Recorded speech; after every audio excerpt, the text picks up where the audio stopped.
আজ থেকে তুই এ ঘরেই থাকবি। আমি কিছুতেই আমার দিদির ডিভোর্স হতে দেব না। সবাই যা বলছে সবার সেই ভুল ধারণা আমি ভেঙে দেব।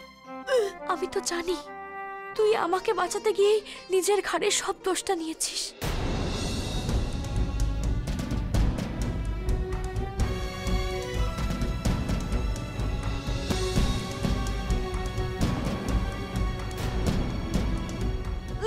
কিন্তু আমি স্বার্থপর নই দিদি।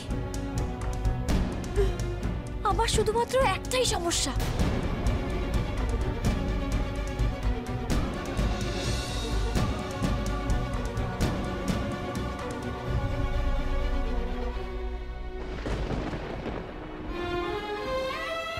আমার স্বামী সঞ্জুর সাথে রুষার সেই ছবিটা।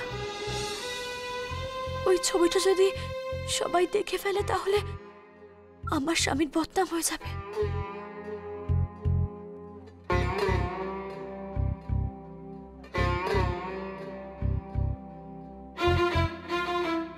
তুই ফ্রেশ হয়ে নে দিদি, যা ফ্রেশ হয়ে নে।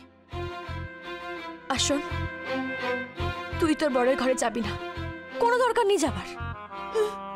তোদের ভালোবাসার মধ্যে যতক্ষণ না নিজেদের উপর বিশ্বাস তৈরি হচ্ছে ততক্ষণ পর্যন্ত তুই তোর বড়ের কাছে যাবি না। দেখিস একদিন না একদিন নিজের ভুল বুঝে তোর বর তোকে ঠিক কাছে টেনে নেবে।